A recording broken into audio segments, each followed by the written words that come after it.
o Ministério de Louvor, eles pegaram um louvor novo para adorar a Deus, e eles vão ministrar esse louvor agora.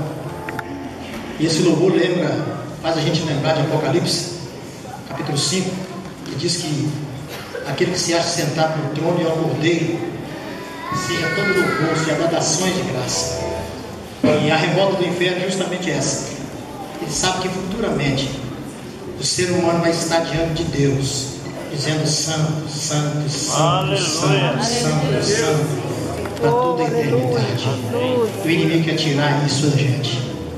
E esse ministério tem passado por vendavais, mas Deus tem honrado. Amém? Vamos cantar para a glória dele. Amém? Glória a Deus.